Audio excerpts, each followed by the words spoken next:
mempersembahkan segala kepujian, segala hormat sebagai bukti Engkau sudah memelihara kami sepanjang tahun yang kami lewati. Tinggal beberapa hari lagi, tinggal 2 hari ini kami akan meninggalkan tahun 1996. Semoga kasih-Mu membawa kami kepada tahun yang baru untuk tetap mengikut kepada Engkau Tuhan. Jauhkan kami dari segala pendurhakaan dan meninggalkan Engkau, tetapi selalu kami bersama di Kau. Sebab di hari Natal ini kami mendengar berita Engkau penebus dosa kami. Engkau lahir supaya kami manusia dapat bersama-sama dengan Engkau Allah kami. Sebelum kami menerima Engkau sebagai juru selamat, kami manusia yang terlepas daripada-Mu Tuhan, terhilang dari hadapan hadirat-Mu. Tapi Engkau menebus kami, Engkau bersama-sama kami bersuka cita Tuhan. Demikian pada kebaktian pagi hari ini kami datang, mohon hadirat-Mu tetap di tengah-tengah kami. Tuhan, Engkau yang mengajarkan kami firman-Mu, Engkau mengajarkan kami kehendak-Mu Tuhan. Biar kami mengerti dan melakukan apa yang Engkau kehendaki di dalam kami untuk membesarkan, memuliakan nama-Mu Tuhan. Terima kasih.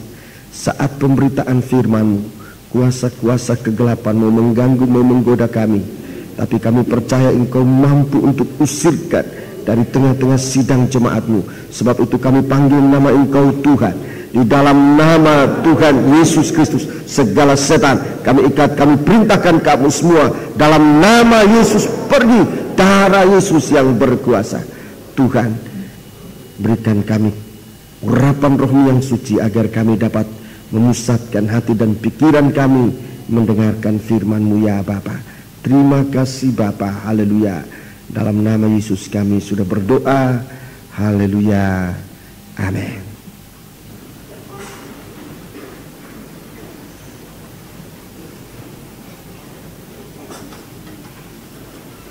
Sidang jemaat yang dikasihi Tuhan, salam sejahtera bagi kita sekalian. Kita terima dari Tuhan dan kita akan duduk dengan tenang pada pagi hari ini untuk mendengarkan firman Tuhan. Dan kita akan menggunakan perjamuan suci sesudah pemberitaan firman Tuhan. Tinggal sekali lagi kebaktian yang akan kita gunakan, merupakan suatu pesta besar bagi kita pada tanggal 31 Desember menyambut tahun baru 1 Januari 1997 yang akan datang.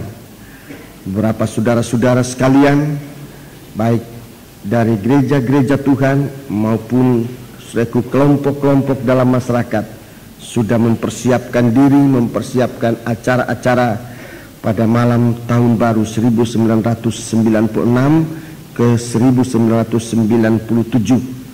Namun bagi kita hanya ada satu acara, dan semoga ini merupakan acara yang kita nanti-nantikan bersama, yaitu kebaktian pada hari Selasa yang akan datang, tanggal 31 Desember 1996 jam 21 atau jam 9 malam.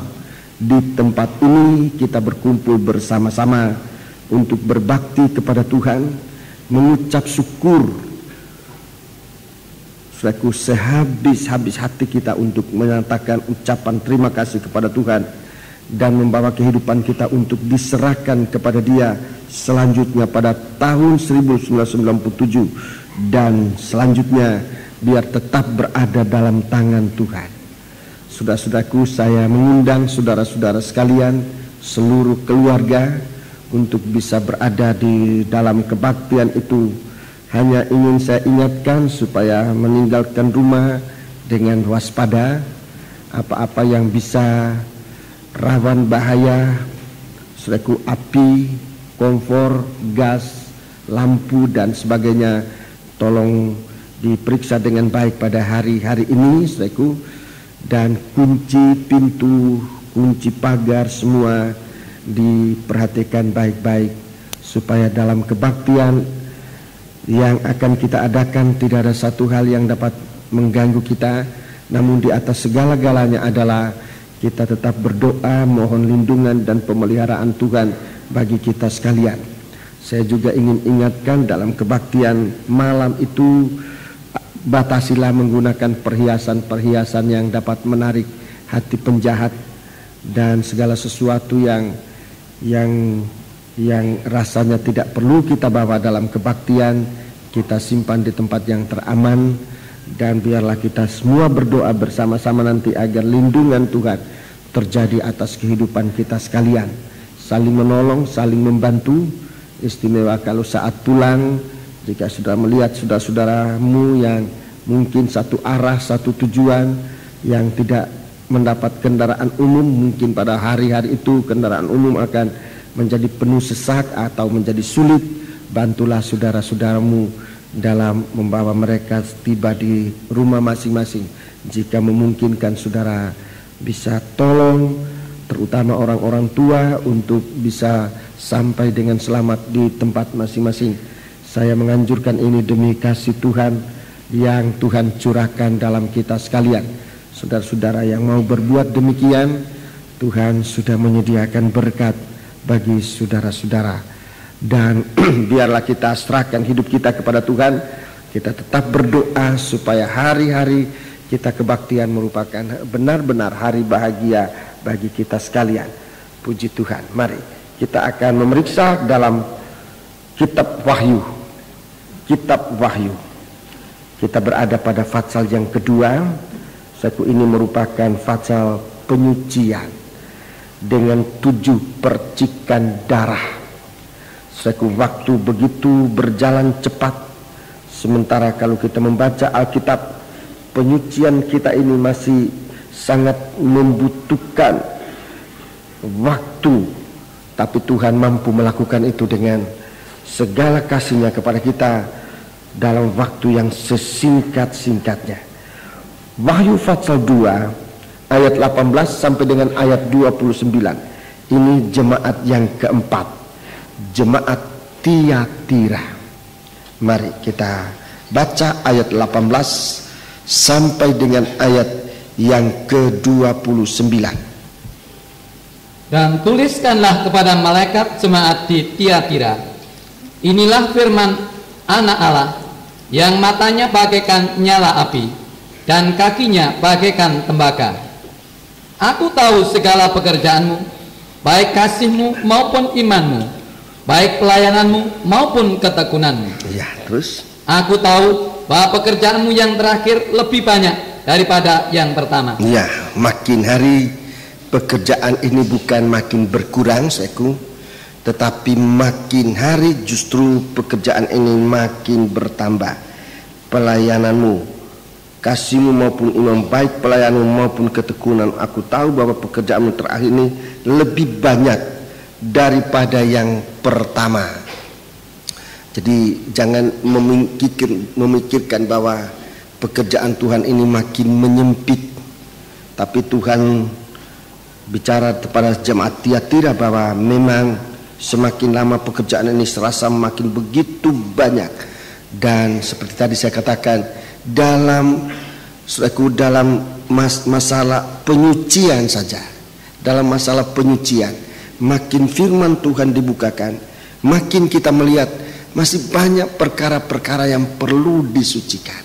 Sehingga ini membawa kita bukan untuk bosan, bukan untuk jemu, tetapi justru untuk lebih tertarik bahwa masa ini bukan masa untuk lengah, tapi masa untuk kita memperhatikan banyak pekerjaan Tuhan, bukan hanya di luar kita tetapi sampai pun di dalam kehidupan kita sendiri.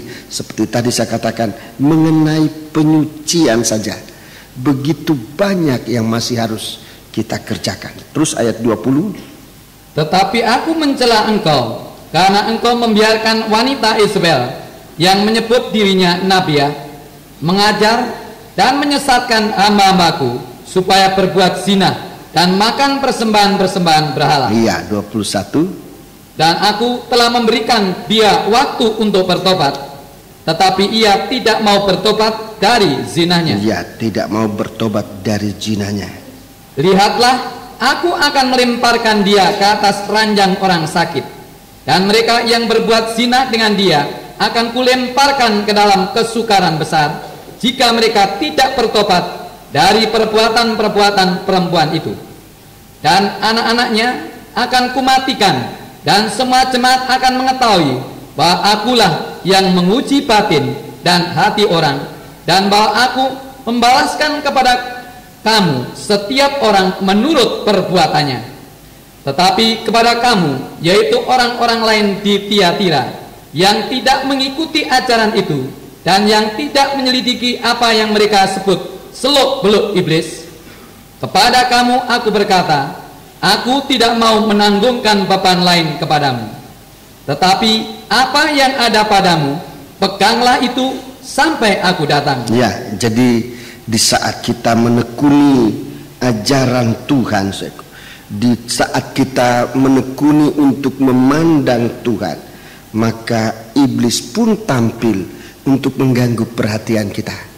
Jadi termasuk perhatian kita kepada Tuhan, perhatian kita kepada pelayanan, perhatian kita kepada ibadah, itu perlu disucikan. Ini jangan kita lupa. Seringkali kita sudah puas karena tidak mencuri, karena tidak berdusta, tetapi perhatian kita seringkali tidak disucikan, sehingga ibadah dan pelayanan kita terganggu. Ini pun harus kita pelihara, sebab iblis pun akan menampilkan dirinya. Di sini sebutkan seluk-beluk iblis. Dalam terjemahan lama disebutkan, dalam terjemahan lama, seluk-beluk iblis ini rahasia iblis yang dalam-dalam. Saya coba baca kembali.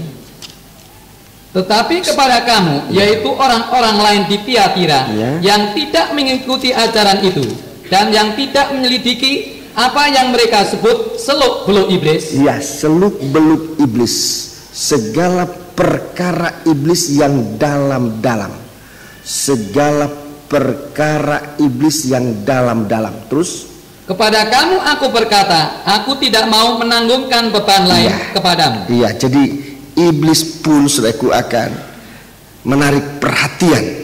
Di saat perhatian kita diarahkan kepada Tuhan, saat itu juga iblis akan mengganggu dengan segala sesuatu rahasia atau perkara iblis yang dalam-dalam, seluk-beluknya iblis. Kakinya iblis, matanya iblis, jantungnya iblis. Berapa waktu yang lalu, ada orang yang mendapat penglihatan tentang neraka, tentang iblis, dan dibukukan. Banyak anak-anak Tuhan takut.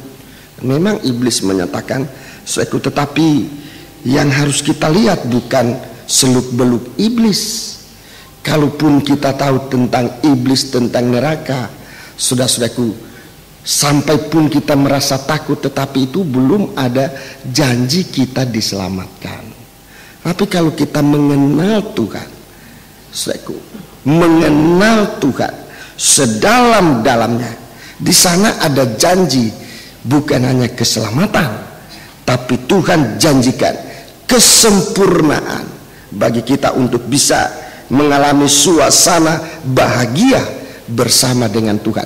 Jadi saudaraku, yang sangat penting bagi kita, bagaimana kita bisa memeriksa firman Tuhan, mendengarkan firman Tuhan, sampai kita bisa memasukkan kehidupan kita dalam pribadi Yesus.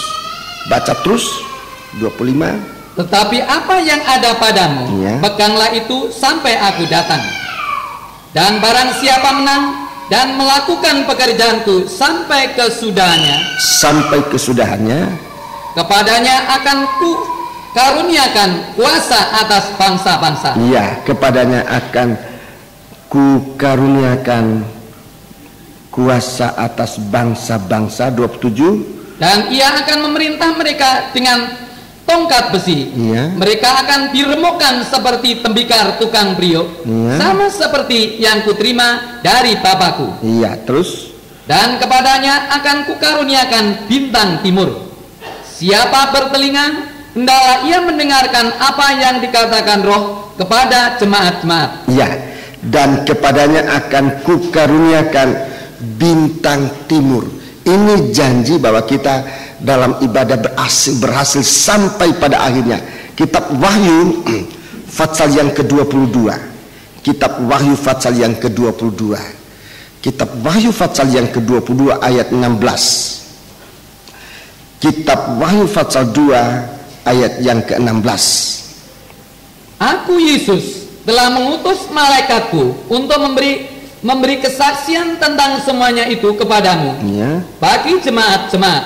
Perhatikan. Aku adalah Tunas, Ya, aku adalah Tunas, yaitu keturunan Daud, yaitu keturunan Daud. bintang timur yang gilang Ya, gemilang. bintang timur yang gilang gemilang. Bintang timur yang gilang gemilang. Ayat 28 dari ayat 2 katakan, kepadanya akan kukaruniakan bintang timur. Ini artinya pelayanan kita, saudaraku. Pelayanan kita dari awal akan sampai kepada akhirnya di dalam Tuhan. Bagaimana kita bisa dari awal sampai pada akhirnya di dalam Tuhan? Dan ini yang, saudaraku, ini yang perlu kita mikirkan di hari-hari.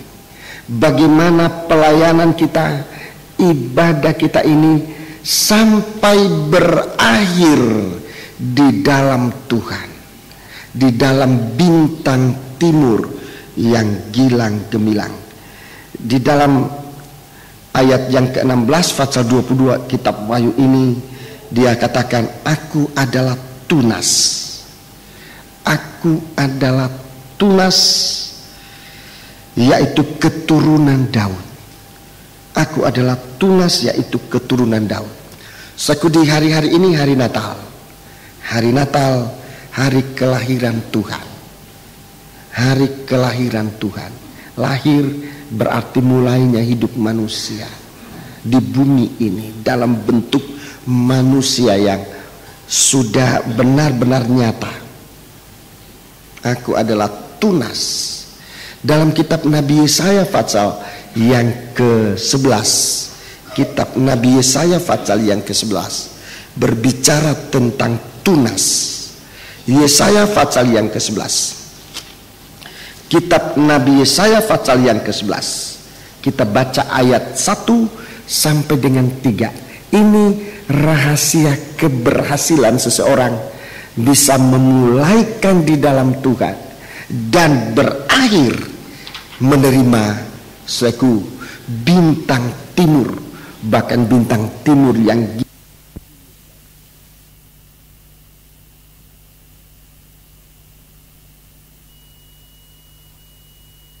yang benar. Ayat 2 ini itu urapan Roh Kudus dalam fakta, dalam kenyataan hidup sehari-hari. Roh Tuhan itu merupakan hikmat. Hikmat ini adalah firman yang kita sudah kerjakan menjadi hikmat dalam kita. Ini urapan. Jadi orang urapan itu, saudara, orang dalam urapan itu bukan dari teriak-teriaknya yang menjadi ukuran, tetapi justru kita lihat bagaimana dia hidup dalam firman. Ini orang berhikmat. Dia punya pengertian, nasihatnya dari Roh Kudus, keperkasaan, pengenalan, dan yang terutama di sini takut akan Tuhan. Ini puncak dari suatu urapan Tuhan yang iblis tidak sampai di situ. Iblis tadinya dia adalah malaikat, bahkan seorang pimpinan malaikat, dia Lucifer. Tetapi dia tidak meningkat sampai pada urapan Tuhan yang tertinggi, yaitu takut akan Tuhan. Hikmat, iblis punya hikmat. Pengertian, iblis punya pengertian. Keperkasaan dia punya. Roh pengenalan dia punya. Yang dia tidak punya, takut akan Tuhan. Itu yang dimiliki oleh Yesus. Itu pula yang Tuhan ingin berikan kepada kita. Di dalam kita melayani Tuhan, saudaraku, mengenal melayani, dia adalah Tunas, dan dia adalah bintang timur yang gilang gemilang. Itu saya. Kita melayani Dia di dalam roh hikmat, disertai takut akan Tuhan. Pengertian disertai takut akan Tuhan. Nasihat disertai takut akan Tuhan. Pengenalan disertai takut akan Tuhan. 3. Ya, kesenangannya ialah takut akan Tuhan. Ini pemancakan takut akan Tuhan. Terus ia tidak akan menghakimi dengan sekilas pandang saja, atau menjatuhkan keputusan menurut kata orang. Ya, terima kasih. Jadi saudaraku, bagaimana kita bisa terus melayani Tuhan? Bagaimana kita tetap berada di dalam Dia?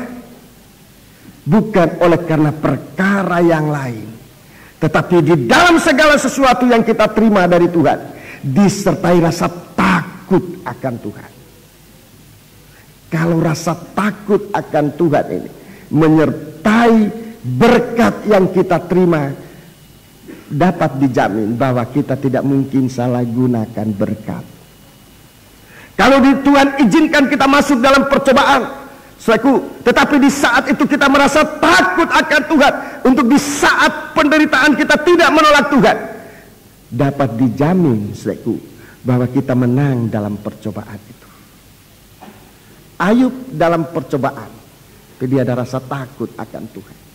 Dia digoda, dia didorong untuk meninggalkan, untuk menghujat Tuhan. Tetapi rasa takut akan Tuhan, membuat dia begitu kuat. Dan dia berkata, apakah kita mau terima yang baik saja, sementara yang semacam ini kita malah akan menolak Tuhan. Dia takut akan Tuhan. Setiap pelayanan, di mana rasa takut akan Tuhan menyertai kita, urapan itu semakin dalam di dalam kita sekalian. Kenapa kita bisa terbuang dari ladang Allah? Kalau kita lihat apa yang dialami oleh setan saat dia tidak merasa takut akan Tuhan, dia bangga dengan berkat yang ia terima, mungkin dengan hikmatnya, mungkin dengan keperkasaannya, sehingga dia di dalam kitab Nabi Yesaya ini, mari kita baca, kita lihat, ini suatu hal yang perlu kita jaga dalam kehidupan kita. Ayat 12, Yesaya 12. Dia tidak bisa mencapai, disebutkan dia menjadi bintang timur. Ya. Ayat Fatsal 14 ayat 12. Wah, engkau sudah jatuh dari langit, hai bintang timur. Bintang timur ini sebetulnya bintang kejora. Bintang timur ini bintang kejora, itu setan. Ini tidak sama dalam bahasa Indonesia, ini sangat bahaya, dituliskan hampir sama dengan bintang timur disebutkan dalam Wahyu Fatsal 22. Ini bintang kejora. Terus putra fajar, engkau sudah dipecahkan dan jatuh ke bumi. Sudah dipecahkan dan jatuh ke bumi. Hai yang mengalahkan bangsa-bangsa. Yang mengalahkan bangsa-bangsa. Terus engkau yang tadinya berkata dalam hatimu. Perhatikan. Dia tidak takut sama Tuhan. Engkau berkata dalam hatimu, aku hendak naik ke langit.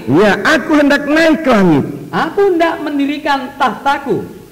Mengatasi bintang-bintang Allah. Mengatasi bintang-bintang Allah. Terus. Dan aku hendak duduk di atas tahta pertemuan, jauh di sebelah utara.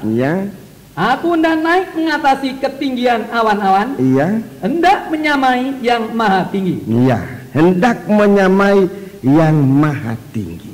Sampai pada ayat ke-14 itu, di mana dia tidak rasa takut, maka malah mau bersaing dengan Tuhan. Aku hendak menyamai yang maha tinggi. 15. Sebaliknya, ke dalam dunia orang mati engkau diturunkan. Ke dalam dunia orang mati engkau telah diturunkan. Ke tempat yang paling dalam di liang kubur. 16. Orang-orang yang melihat engkau akan memperhatikan dan mengamat-amati engkau, katanya. Inilah dia. Inilah dia.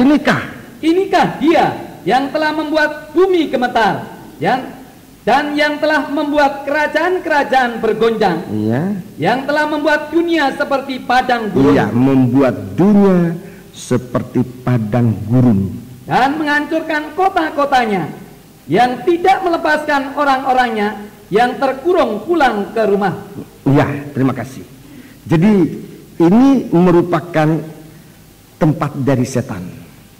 Dalam kitab Wahyu pasal 2 kepada jemaat Pergamus, Tuhan bicara kepada Rasul Yohanes bahwa jemaat Pergamus ini tinggal di tempat iblis bertahta. Di sini membuat dunia seperti padang gurun, tidak ada kehidupan. Apa yang tidak hidup di situ? Kehidupan rohani dihancurkan oleh kuasa-kuasa setan. Kejahatan bertambah-tambah. Di tempat semacam itu, sidang jemaat Pergamus berada dan dalam banyak percobaan. Kita perhatikan dengan baik-baik agar kehidupan kita jangan menjadi satu kehidupan yang oleh karena berkat Tuhan kita tidak mengucap syukur. Oleh karena berkat Tuhan malah merasa kuat dan tidak mengucap syukur kepada Tuhan. Kita harus jaga menjelang akhir tahun ini supaya kita jangan menyangkal bahwa kita diberkati oleh Tuhan. Kita akan tinggalkan tahun 1996 ini harusnya dengan rasa terima kasih bahwa sepanjang tahun, sekalipun mungkin di tahun yang sedang akan liwat ini kita merasa begitu banyak percobaan karena ekonomi, karena penyakit, karena pekerjaan dan sebagainya, bagaikan berada di tempat iblis bertahta. Tapi satu perkara harus kita tahu, bahwa Tuhan sudah membuat kita sampai pada hari ini tetap berada pada Dia. Tetap berada pada Dia dengan rasa ucapan syukur kita kepada Tuhan. Dalam surat 2 Timotius, surat 2 Timotius, surat Timotius yang kedua, surat Timotius yang kedua pasal yang ketiga. Timotius yang kedua, 2 Timotius pasal 3 ayat 1. Kita lihat apa yang terjadi di akhir-akhir zaman, di mana tempat iblis bertahta. Iblis bertahta. Kita lihat di mana iblis itu bertahta. Mari, pasal 3 ayat 1. Ketahuilah bahwa pada hari-hari terakhir akan datang masa yang sukar. Masa yang sukar. Perhatikan. Manusia akan mencintai dirinya sendiri dan menjadi hamba uang. Ya, ini tempat tahtanya iblis. Manusia banyak tertipu di hal ini. Kita pikir kalau kita mengasihi diri sendiri, kita bahagia. Tapi ini justru suasana akhir zaman di mana iblis menguasai manusia, mengasihi diri, menjadi hamba uang. Saudara-saudara, menurut pikiran manusia, justru ini sesuatu hal yang menyenangkan dan manusia mengejar ini di akhir zaman. Tetapi di dalam Wahyu pasal 2 kepada jemaat Pergamus, Tuhan katakan itu tempat tahta iblis. Jadi kita waspada.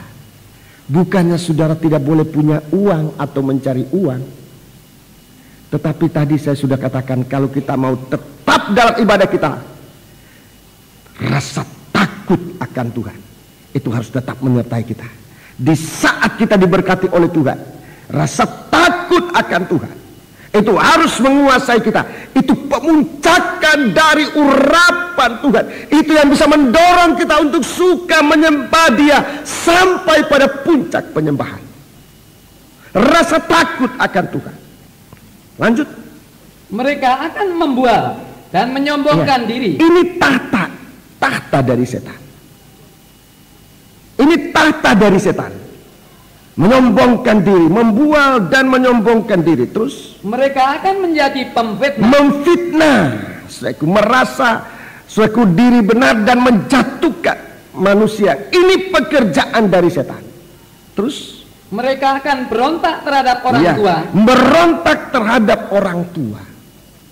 Ini tata dari setan. Kalau kita lihat sekarang, pemberontakan terjadi di mana-mana terhadap orang tua.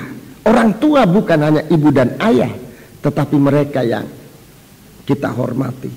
Mereka yang lebih tua, baik umurnya, baik pengalamannya, baik apa saja. Berikan hormat. Tetapi di akhir zaman ini akan kita lihat. Saya masih ingat dulu saya sekolah. Masih ingat saya. Itu hormat kepada guru begitu tinggi saat itu. Guru di sekolah. Dari sekolah dasar, SMP, SMA. Itu guru sangat dihormat. Sekarang suatu guru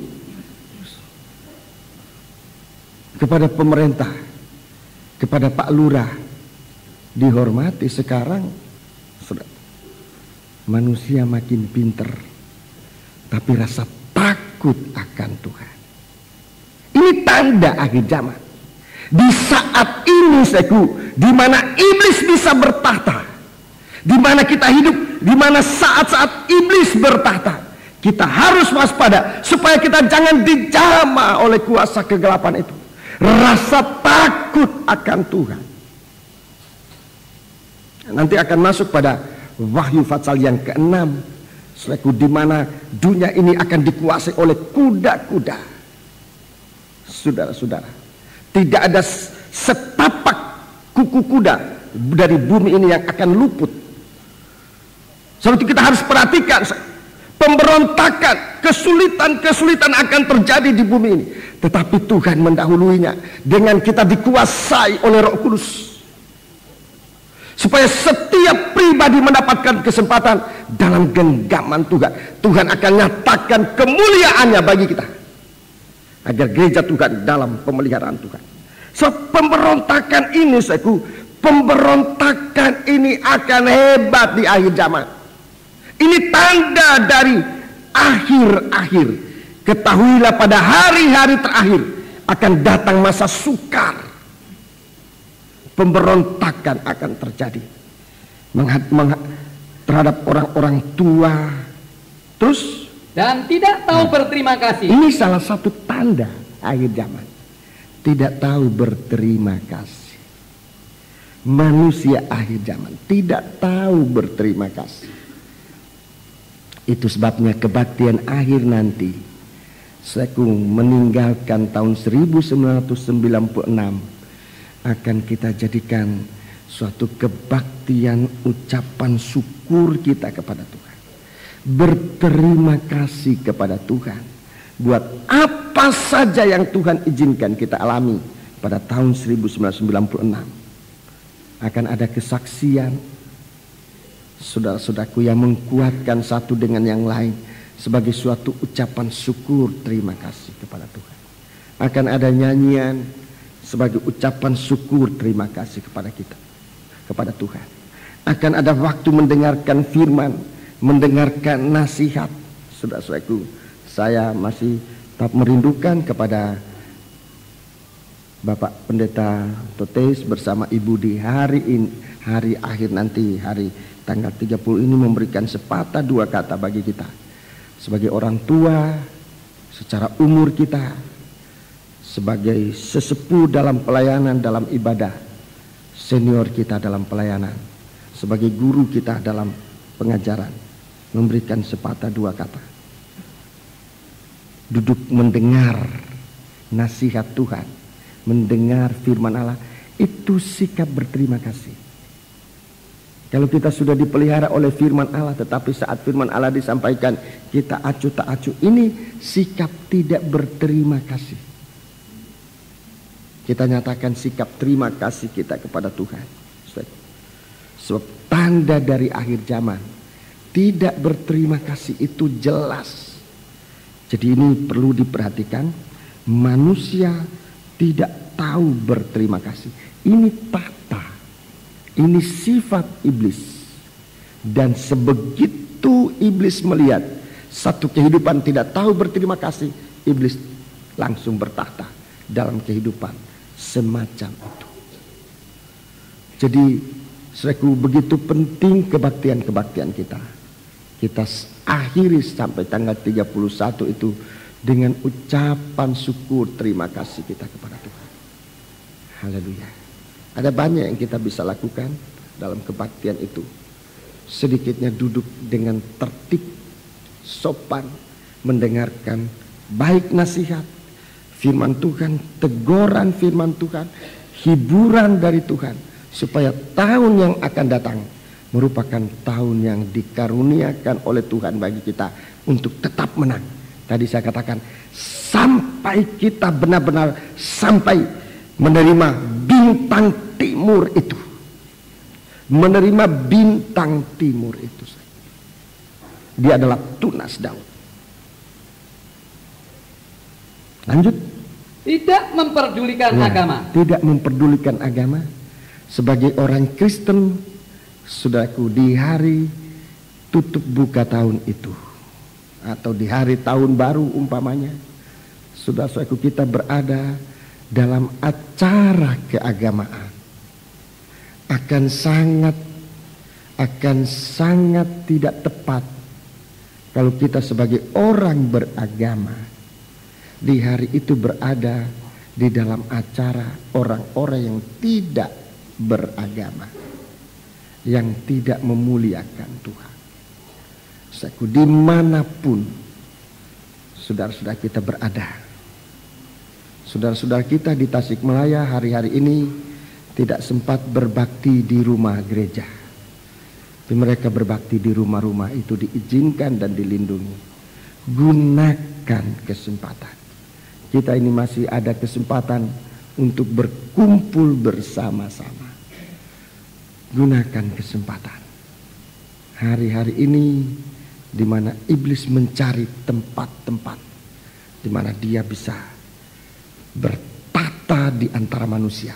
Salah satu tempat di mana iblis bisa bertakhta adalah orang yang tidak memperhatikan agama, ibadah kepada Tuhan. Jadi bukan mengada-ada, saudaraku.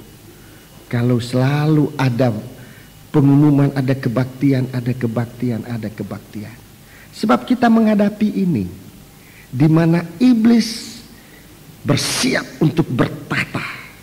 Siapa ia bisa kuasai nanti? Ini orang yang tidak memperdulikan agama. Kita diizinkan oleh Tuhan atau diberkati oleh Tuhan dengan iman Kristen ini, iman Kristiani. Gunakan, perdulikanlah agama. Perdulikan agama. 3, tidak tahu mengasihi. Tidak tahu mengasihi. Terus? Tidak mau berdamai. Tidak mau berdamai. Suka menjelekkan orang. Suka menjelekkan orang. Tidak dapat mengekang diri. Tidak dapat mengekang diri. Garang. Tidak suka yang baik. Tidak suka yang baik. Suka mengkhianat. Iya. Tidak berpikir panjang. Tidak berpikir panjang. Berlagak tahu. Lebih menuruti hawa nafsu daripada menuruti Allah. Iya, ayat 5. Perhatikan saya. Secara lahiriah mereka menjalankan ibadah mereka. Secara lahiriah kelihatan mereka ini orang beribadah. Malah mungkin hebat orang beribadah. Terus, tetapi pada hakikatnya, pada dasarnya, pada hakikat itu, pada intinya, pada dasarnya, mereka memungkiri kekuatannya. Kuasa ibadah itu mereka tolak. Jauhilah mereka itu. Jauhilah mereka itu. Terima kasih.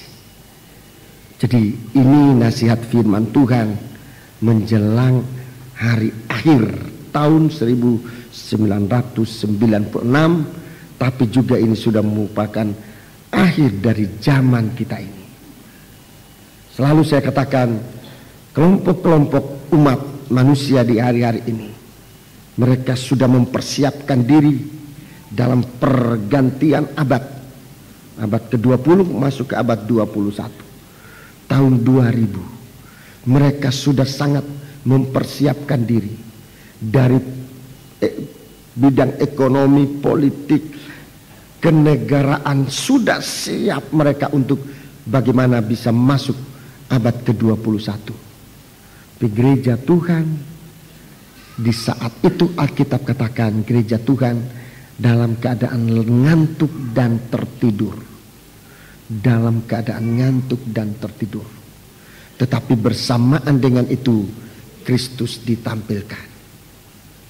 Dalam Injil Matius pasal 25, lihat Kristus. Mari kita baca itu. Matius pasal 25. Di saat gereja Tuhan pada ngantuk dan tertidur, saat itu Kristus ditampilkan. Ayat yang ke-6. Ayat yang ke-6. Waktu tengah malam terdengar suara orang berseru, "Mempelai datang, songsonglah dia." Mempelai datang, atau sesungguhnya lihat mempelai. Ini yang paling tepat. Di tengah malam itu Kristus sebagai mempelai itu yang ditampilkan. Lihat mempelai. Lihat mempelai. Di saat iblis sedang bertahta, bukan hanya dalam dunia ini menjadi tahta daripada setan, tetapi setiap pribadi bisa menjadi rumah, menjadi tempat dari setan. Pada suatu perumpamaan Tuhan ajarkan tentang seorang yang mempunyai rumah. Bagaimana bisa menguasai rumah kalau yang ada di dalamnya tidak diikat dulu. Tadinya kehidupan manusia ini dikuasai oleh setan, tapi Yesus datang membebaskan kita supaya kita jangan menjadi kuasa, menjadi tempat tahta dari setan. Waktu tengah malam terdengar suara yang berseru, lihat mempelai. Itu yang paling tepat. Bukan mempelai datang, tapi lihat mempelai. Ada sedikit perbedaan dan tekanan dalam pengertian antara perkataan ini. Mempelai datang dan lihat mempelai. Lihat mempelai. Wahyu pasal 2 dan pasal yang ketiga. Wahyu pasal 2 dan Wahyu pasal yang ketiga, di saat penyucian bisa terjadi, penyucian bisa terjadi dalam kehidupan kita jika kita dapat memandang kepada Kristus. Saya ulang perkataan ini sangat penting. Ini perkataan sangat penting, penyucian bisa terjadi dalam kita kalau kita dapat melihat Dia, kalau kita dapat memandang Dia. Coba saya tunjukkan. Dalam pasal 1 mulai ayat 12 sampai dengan ayat 20, Tuhan menyatakan pribadinya. Di situ belum dijelaskan untuk apa Tuhan memperlihatkan dirinya secara nyata. Belum jelas disebutkan. Tetapi Tuhan sudah menampakkan dirinya. Mulai ayat yang ke-12 itu, 7 kaki Dian dari emas. Ayat 13, dan di tengah-tengah kaki Dian itu seorang anak manusia yang berpakaian jubah panjang sampai di kaki. Dan terus sampai dengan ayat yang ke-16. Di sana Tuhan menampakkan diri secara nyata. Lalu pasal 2 dan pasal 3, coba kita lihat. Baca ayat 1 pasal 2. Tuliskanlah kepada malaikat jemaat di Efesus, inilah firman dari Dia yang memegang ketujuh bintang itu di tangan kanannya dan berjalan di antara ketujuh kaki Dian emas. Ya, ini Yesus yang menampakkan diri dengan memegang ketujuh bintang dan berjalan di antara ketujuh kaki Dian. Itu penampilannya, disebutkan dalam ayat yang ke-13 dan ayat yang ke-20. 7 bintang di tangan kanannya. 13, dia berjalan di antara kaki Dia. Dia menampakkan diri. Kalau kita bisa melihat geraknya di tengah-tengah sidang jemaat, kalau kita bisa melihat bagaimana hidup kita di tangan Dia, saudaraku, Kita tidak mungkin meninggalkan dia dalam pelayanan. Rasa mengasihi itu akan mendalam dalam kita. Jadi setiap kali dia menampakkan diri itu menghasilkan kuasa penyucian dalam sidang jemaat. Kalau kita memandang dia sekarang dalam pembukaan firman Tuhan itu berkuasa menyucikan kita. Itulah sebabnya tadi saya katakan bahwa kita bisa mengalami penyucian firman ini kalau kita bisa memandang dia setiap kali dia ditampilkan dalam firman-Nya. Itu sebabnya saudaraku, sebagai seorang hamba Tuhan, saya mohon kemurahan Tuhan untuk setiap kali penyampaian firman Tuhan Kristus ditampilkan, agar jangan cuma sebuah pidato, sebuah khotbah, tapi tidak kita memandang Kristus dalam suatu khotbah. Setiap kali Kristus ditampilkan dalam firman, itu tujuannya untuk menyucikan kita. Kalau kita tidak sampai memandang dia dalam penampilan firman, hidup kita tidak disucikan. Tidak ada kemampuan, tidak ada kuasa yang menyucikan kita. Sekarang kita baca ayat yang ke-8. Ayat yang ke-8. Dan tuliskanlah kepada malaikat jemaat di Smyrna, inilah firman dari yang awal dan yang akhir, yang telah mati dan hidup kembali. Iya, dalam ayat 17 disebutkan. Ayat 17 pasal 1, tapi ia meletakkan tangan kanannya atasku lalu berkata, jangan takut, aku adalah yang awal dan yang akhir. 18, dan yang hidup, aku telah mati, namun lihatlah aku hidup sampai selama-lamanya.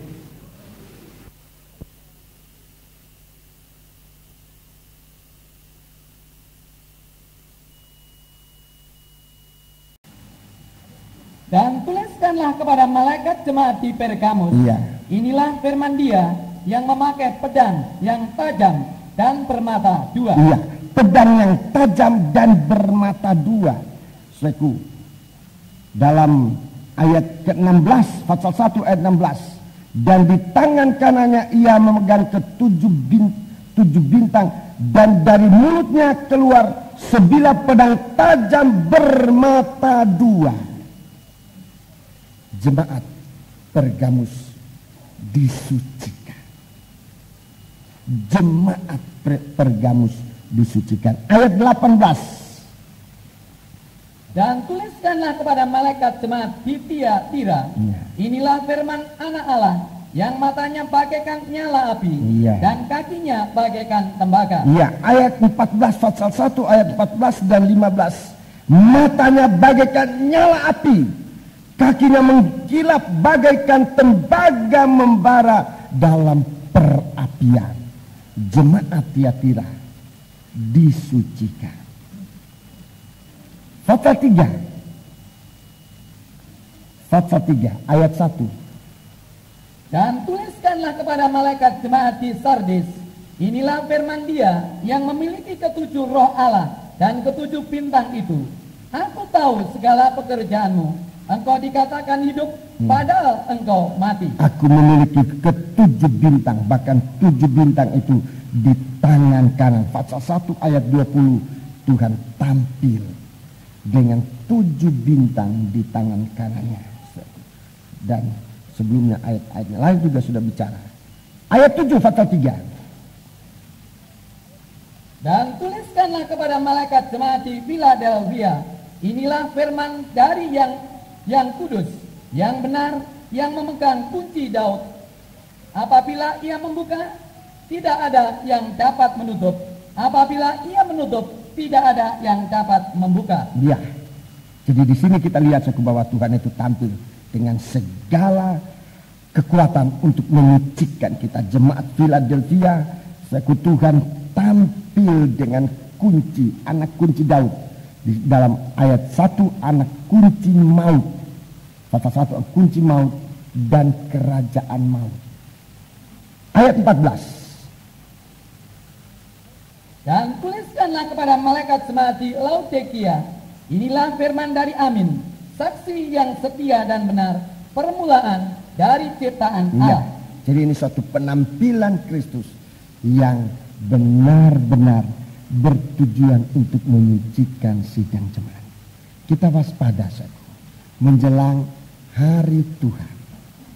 Menjelang hari Tuhan, bagaimana kita bisa memandang Dia di hari-hari ini.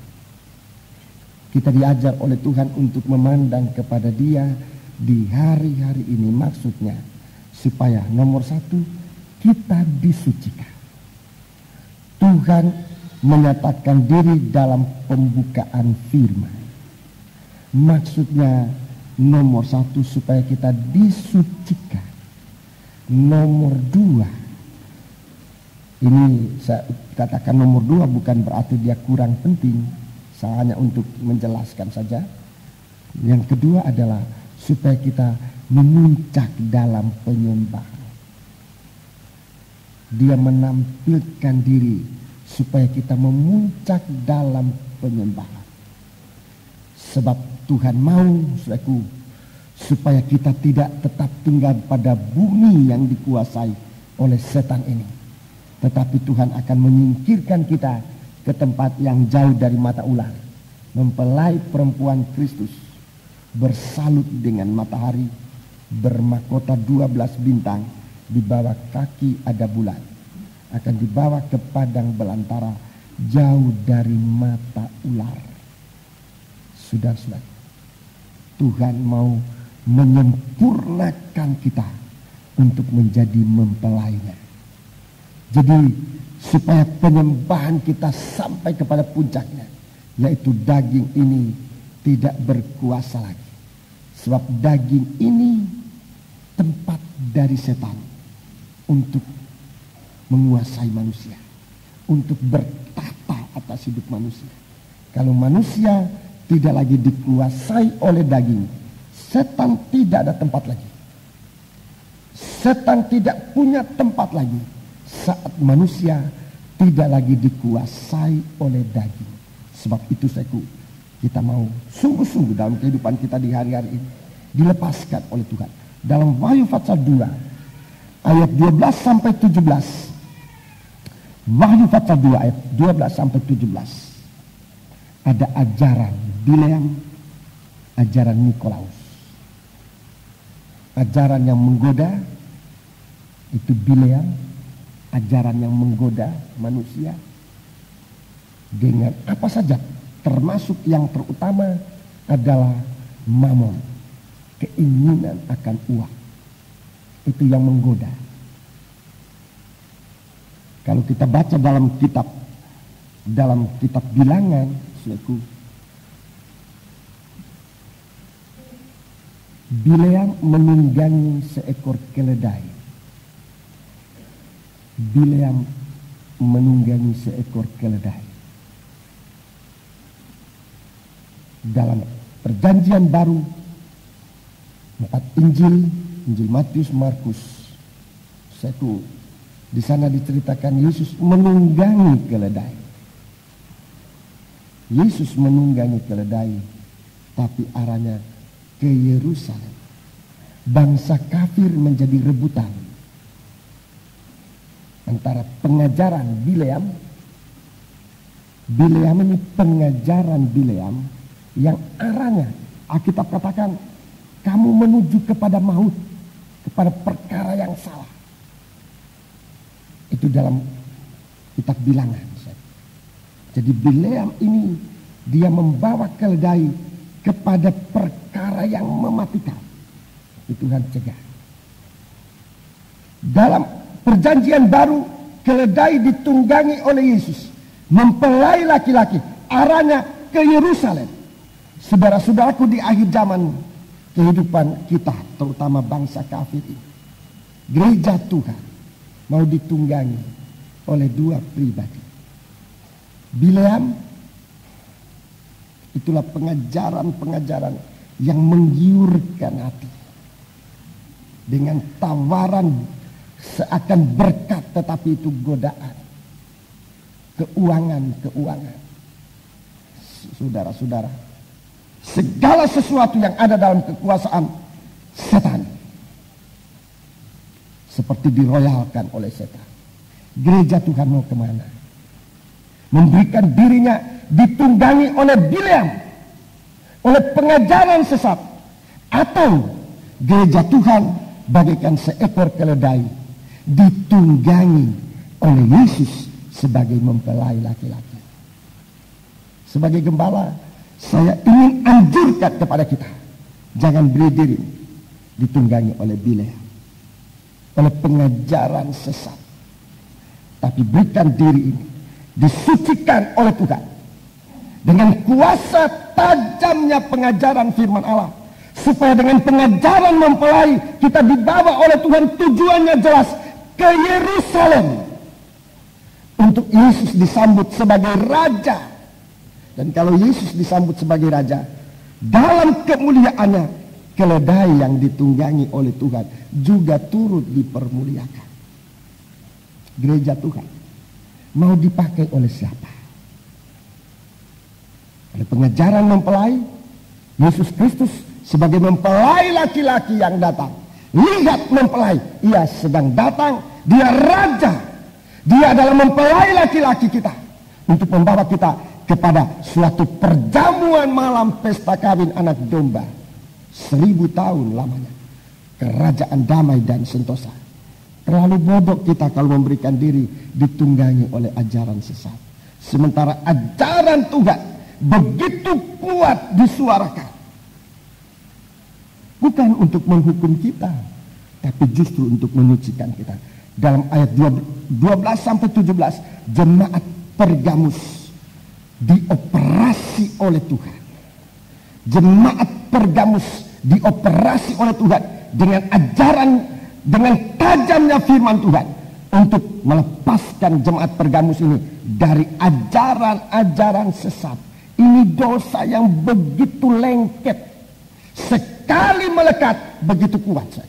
Sebab dalam 1 Timotius pasal 4, coba kita lihat 1 Timotius pasal 4, pengajaran sesat itu dicapkan dalam manusia. Pengajaran sesat itu melekat manusia bagaikan cap besi hangat. Ya. 1 Timotius pasal yang keempat. 1 Timotius pasal yang keempat. 1 Timotius pasal yang keempat. Ayat 1 dan 2.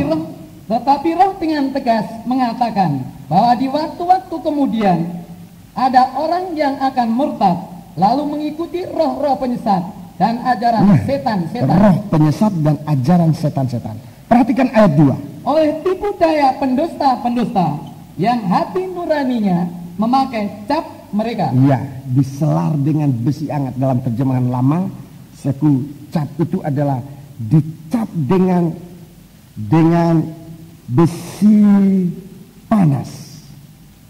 Mungkin dalam terjemahan bahasa lain disebut demikian. Dalam terjemahan bahasa Indonesia lama disebutkan ayat yang kedua, oleh keadaan orang munafik yang memberitakan dusta, yang di dalam perasaannya seperti diselar dengan besi hangat. Bukan besi hangat, besi panas. Para gembala-gembala ternak tahu itu, Seku. Itu di badannya binatang itu dicap untuk tanda pemilikan. Kalau saya gembala, saya punya nama mulai dengan P, dengan farm D. Kerbau itu dicap PD, itu saya punya itu. Dan itu nggak bisa hilang. Dan ngecapnya itu dengan besi hangat, dengan besi panas. Begitu kena cap, itu tetap. Di akhir zaman, cap ini akan berjalan. Nanti 666. Sebelum itu Tuhan sudah berjuang. Sebab ajaran itu, saudaraku, ajaran itu, ajaran sesat, ajaran setan-setan itu bagaikan cap dari setan. Selalu saya katakan dalam pengalaman sebagai gembala, melihat sekali orang itu kena ajaran sesat, sulit untuk kembali. Mengapa sulit untuk kembali? Mengapa sulit untuk kembali? Ada beberapa hal, ini dicatat supaya saudara mengerti. Mengapa orang yang sekali kena pengajaran sesat sulit untuk kembali kepada kebenaran? Nomor satu, mereka tertipu. Ini nomor satu, tertipu. Tertipu. Kedua, mereka merasa benar. Ini susah sekali. Mereka merasa benar. Jadi begitu menerima tipuan itu, mereka merasa benar. Lain dengan orang berzina. Oleh orang berzina, biar orang Kristen, orang tidak Kristen, orang dunia saja, begitu dia berzina, dia merasa itu salah, tidak benar. Dia merasa salah, tidak benar. Dan karena merasa tidak benar itu, merasa salah itu, banyak menyesal. Banyak yang menyesal. Hanya sebagian besar tidak tahu jalan untuk kemana penyesalan itu dibawa. Kepada kita anak-anak Tuhan, Tuhan berikan kesempatan jalan menyesal itu kembali kepada Tuhan, mengaku, dan Tuhan ampuni kita. Kita bisa kembali. Tapi kalau sudah pengajaran sesat, dia merasa benar. Dia tidak ada dorongan untuk menyesal, dia tidak ada penyesalan. Dia merasa benar, malah orang lain yang salah. Tidak akan pernah bisa kembali. Ini suatu sebab. Jadi pertama karena kena tipu, kedua karena dia merasa benar, merasa suci, bahkan lebih suci dari yang lain. Dan yang ketiga, itu mendarah daging dalam dia. Sudah kena cap, sudah mendarah daging, dan itu sudah sulit. Apalagi kalau di zaman antikris, di mana antikris dan nabi palsu merajalela. Sudah saku, waktu itu darah Yesus tidak bekerja lagi, sebab hanya darah Yesus yang dapat menghapuskan cap. Di zaman aniaya antikris, saku, darah Yesus bulan warna merah itu sudah terangkat bersama dengan mempelai perempuan yang masih hidup, dibawa ke padang belantara.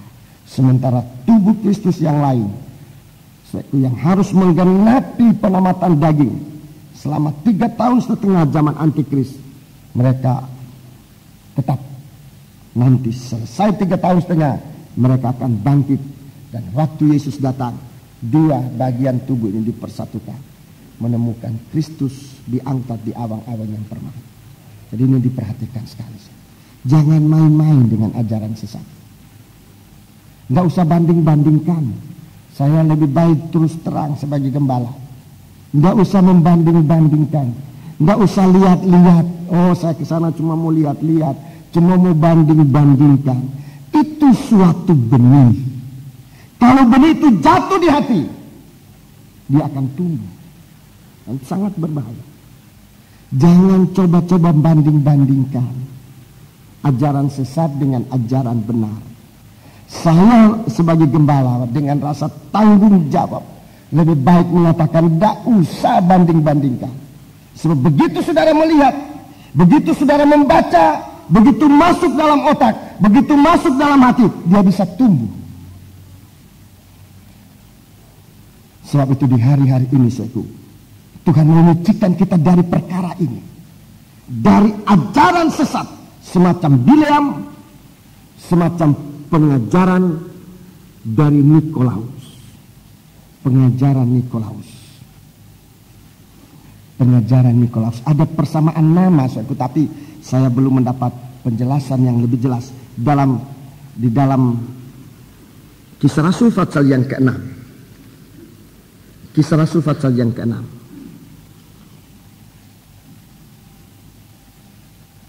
Ayat yang kelima, Nikolaus, ayat yang kelima.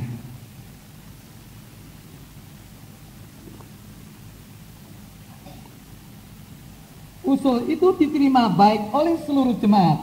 Lalu mereka memilih Stefanus. Ya, ini orang-orang yang jadi tua-tua. Menjadi tua-tua.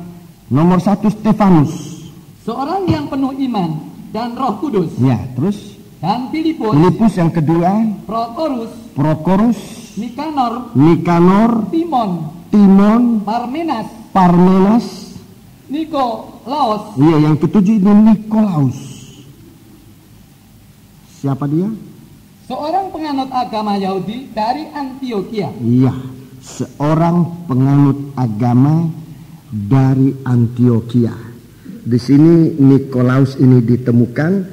Kemudian di dalam kitab Wahyu pasal 2 itu, dalam 2 jemaat Efesus dan Pergamus ada pengikut Nikolaus.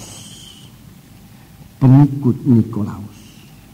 Kalau Nikolaus itu adalah yang disebutkan di sini, berarti seorang yang mengajarkan pengajaran yang menyimpang.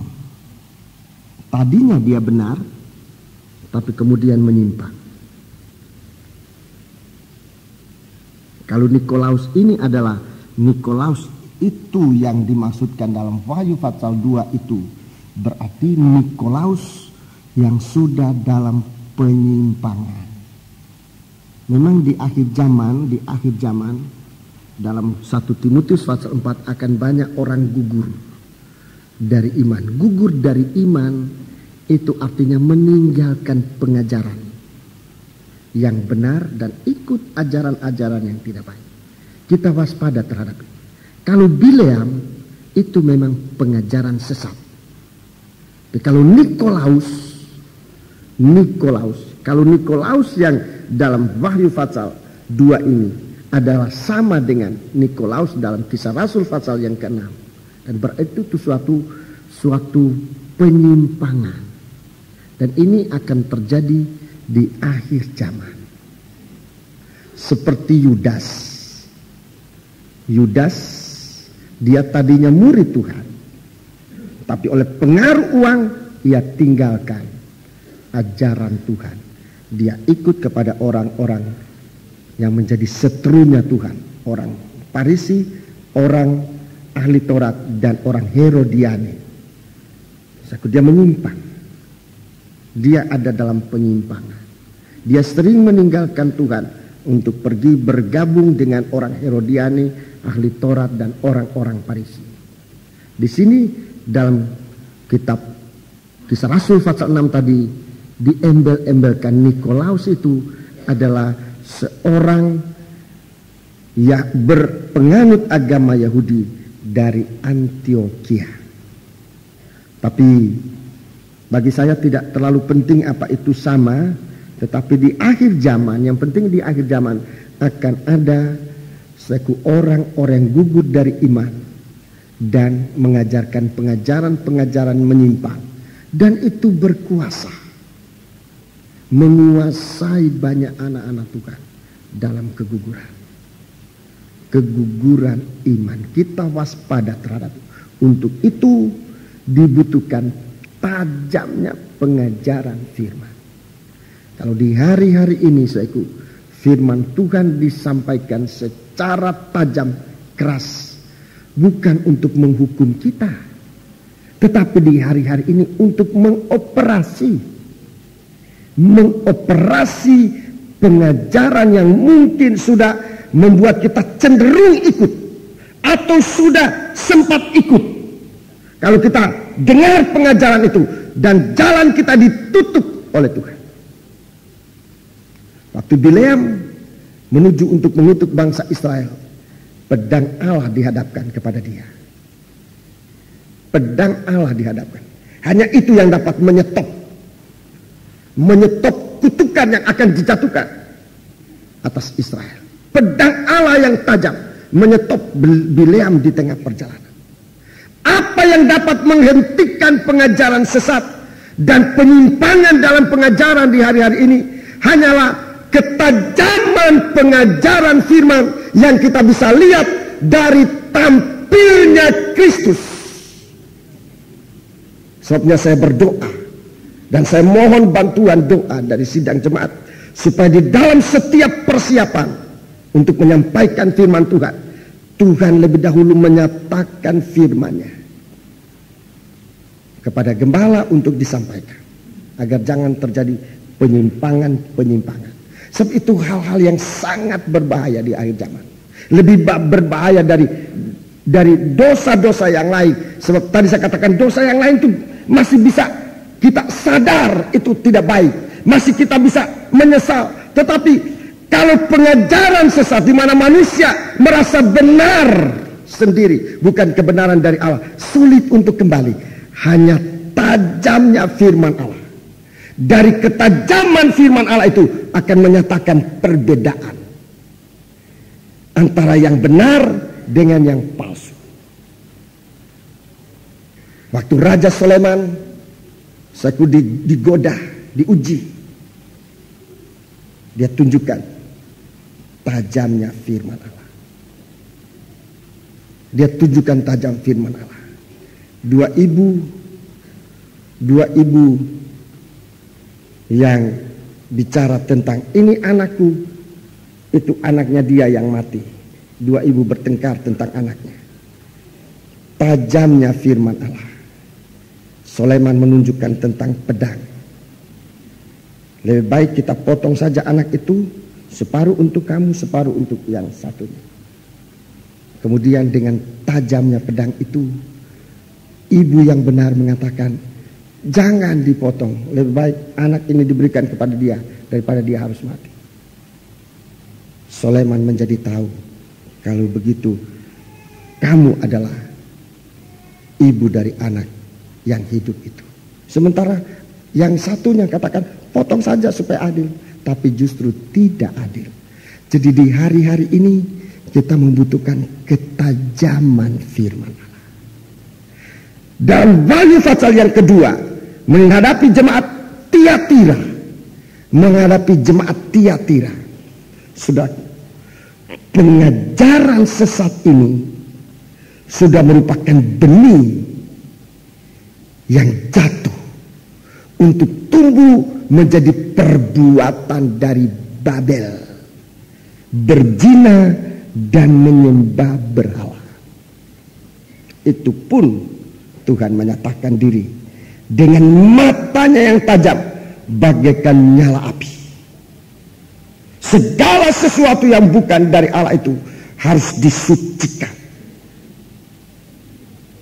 supaya kehidupan gereja Tuhan jangan dicemarkan dengan perkara-perkara yang bukan dari Tuhan. Inilah firman Allah yang matanya bagaikan nyala api dan kakinya bagaikan tembaga. Dinyatakan kemudian apa yang tidak benar itu dihukum, supaya dia tidak tumbuh menjadi suatu perbuatan. Ini cara Tuhan untuk menyucikan gereja Tuhan dari pengajaran-pengajaran sesat. Sebab itu saudara-saudaraku, biar kita sabar dalam menerima pengajaran-pengajaran yang kuat, pengajaran yang tajam.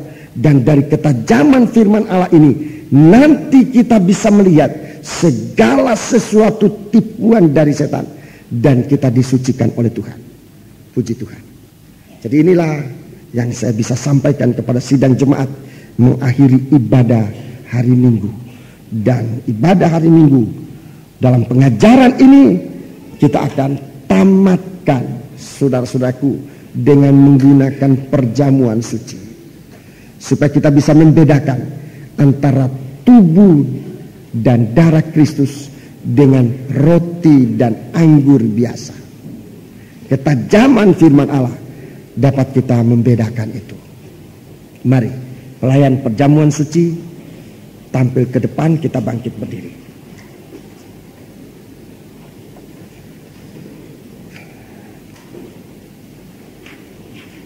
Mataku tertuju padamu. Tolong lakukan itu. 186 nyanyian rohani 186. Mataku tertuju padamu.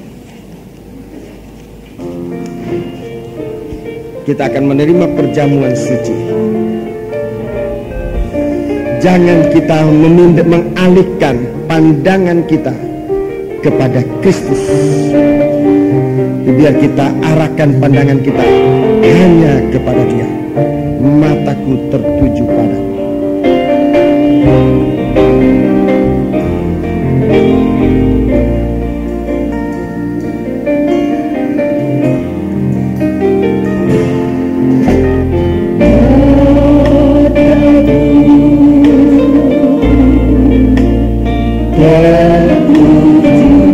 Sambil kita memandang Dia, haleluya, kita serahkan hidup kita kepada-Nya.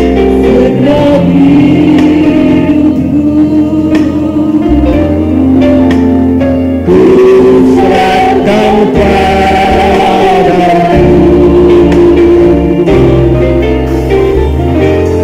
bimbing aku.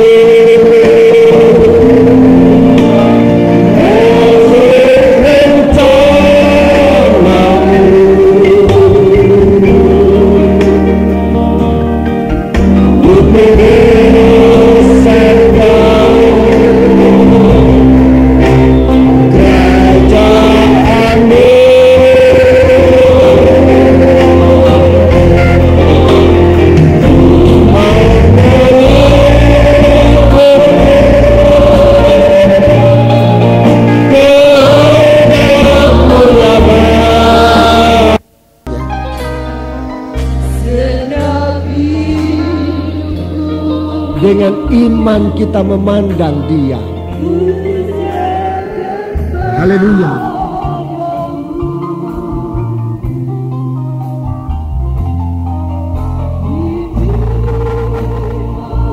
Biar kita waspada,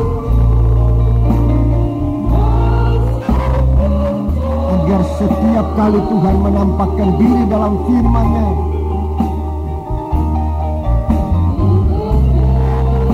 kita dapat memandang Dia, kita bisa mengerti Dia, kita bisa menerima kasih-Nya. Haleluya. Kita angkat tangan juga sampai dalam penyerahan mengikut Dia. Haleluya. Kita menyembah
kita diarahkan kepadanya,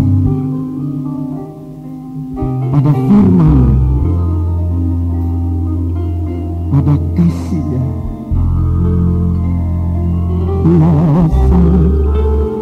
pada roh-Nya yang suci untuk mengurapi kita.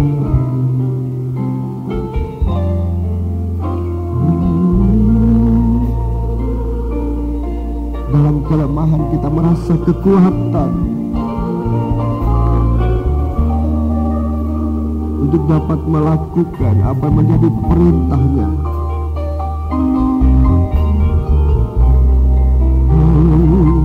Untuk sampai ke Yerusalem, Yesus yang menunggangi kehidupan kita. Kita angkat tangan kita bagaikan seekor keledai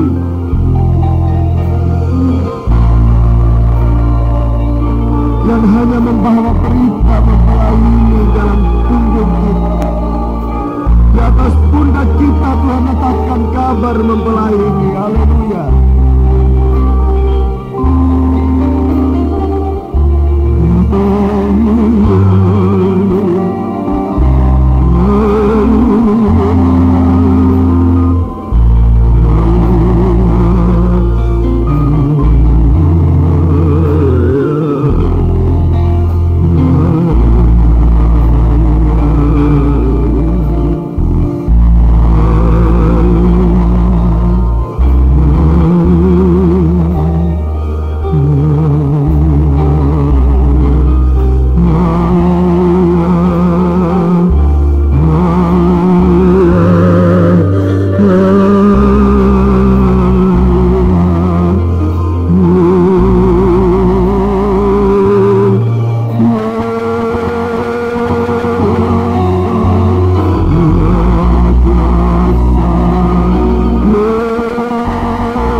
kami memandang Engkau, kekuatan daripadamu masuk dalam kehidupan kami, untuk kami bisa masuk mengikut Engkau sampai ke Yerusalem baru. Terima kasih Tuhan, terima kasih. Haleluya. Terima kasih. Terima kasih Bapa. Terima kasih. Haleluya. Sekarang Tuhan, kami menyediakan hati kami. Setelah kami mendengar firman-Mu, Engkau nampak dalam kehidupan kami. Kami menyembah Engkau, dan saat sekarang kami akan mengulurkan tangan kami ya Bapa, untuk mengambil tubuh dan darah-Mu. Kami menyadari banyak kekurangan dan kesalahan kami, tapi kami percaya darah-Mu menghapuskan bagi kami. Kuasa firman-Mu menyucikan sampai di dalam hati batin kami Tuhan, untuk kami tampil dan dapat Engkau layakan kiranya untuk menerima berkat dari perjamuan suci yang kami akan terima di dalam nama Tuhan Yesus Kristus. Haleluya. Amin.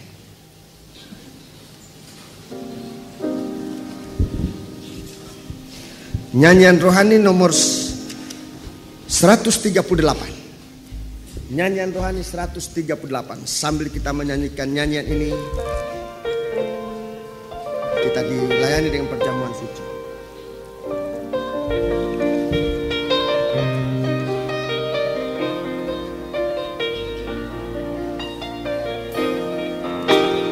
Tuhan, ku mau menyenangkan-Mu. Tuhan, bentuklah hati ini jadi berjaya untuk hormat-Mu. Cemerlang bagai emas murni, nyenangkan-Mu, senangkan-Mu. Hanya itu kerinduanku, menyenangkan-Mu, senangkan-Mu. Hanya itu kerinduanku. Tuhan, ku serahkan hatiku, semua turunlah kepadamu. Kuduskan hidupku selalu, agar aku menyenangkan-Mu, menyenangkan-Mu, senangkan-Mu. Hanya itu kerinduanku, menyenangkan-Mu, senangkan-Mu. Hanya itu kerinduanku.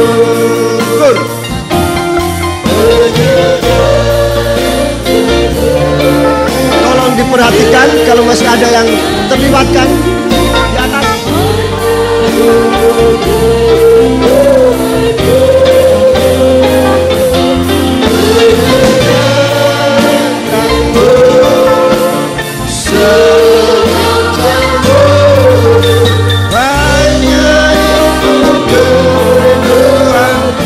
Tuhan, ku mau menyenangkan-Mu.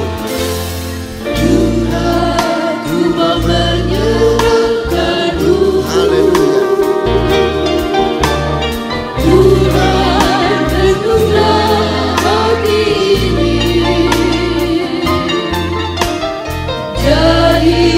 Berjaya untuk hormat-Mu, cemerlang bagai emas murni,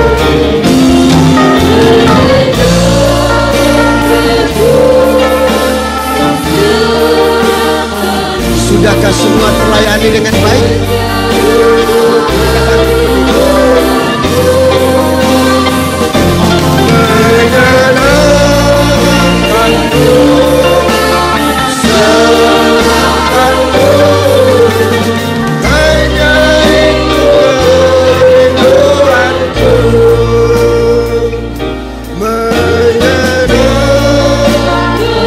Saudara yang berada di luar, tolong masuk ke dalam ruangan.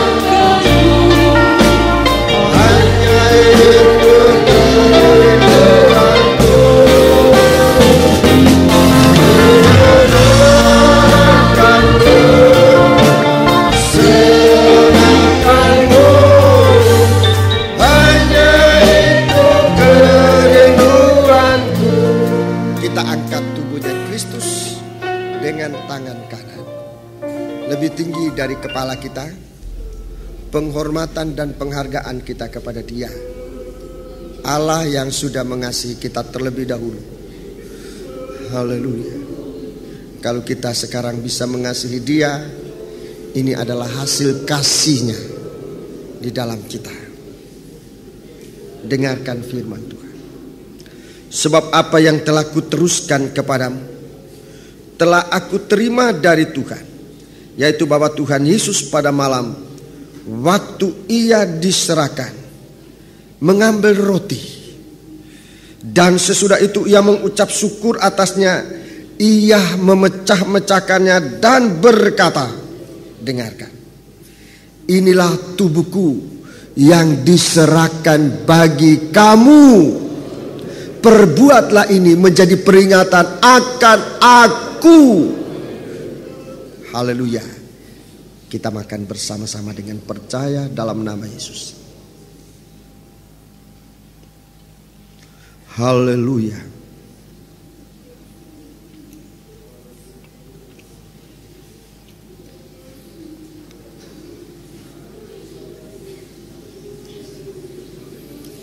Ya Rama Saklabasa. Haleluya, haleluya, haleluya. Angkatlah cawan dengan tangan kanan lebih tinggi dari kepala. Darah Yesus menghapuskan segala cacat celah kita. Sekarang Bapa, kami angkat darah-Mu, sudah menebus kami. Miliki kami untuk dapat melakukan segala sesuatu untuk menyenangkan hati di Kau Tuhan. Terima kasih. Demikian juga yang mengambil cawan sesudah makan lalu berkata, cawan ini adalah perjanjian baru yang dimeteraikan oleh darahku. Perbuatlah ini setiap kali kamu meminumnya menjadi peringatan akan aku. Sebab setiap kali kamu makan roti ini dan minum dari cawan ini, kamu memberitakan kematian Tuhan sampai Ia datang. Haleluya. Kita minum bersama-sama dengan percaya dalam nama Yesus.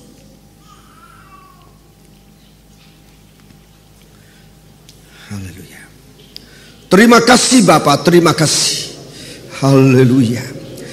Terima kasih buat apa yang sudah Engkau kerjakan dan berikan kepada kami. Hanya ucapan terima kasih ini, tapi kami ingin mempersembahkannya kepada Engkau dari hati kami yang sudah Engkau isikan dengan kasih-Mu untuk mengasihi di Kau ya Bapa. Terima kasih, terima kasih. Ke dalam tangan-Mu kami serahkan hidup kami, hamba-Mu bersama keluarga dan seluruh sidang jemaat dan keluarga masing-masing, agar kami terpelihara hanya di dalam Dikau. Terima kasih Tuhan. Haleluya. Dalam nama Yesus kami sudah berdoa. Haleluya. Amin.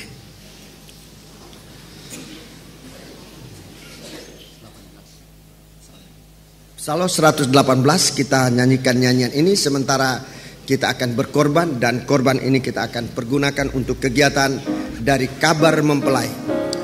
Kita akan mengisi kasnya Kabar Mempelai, kegiatan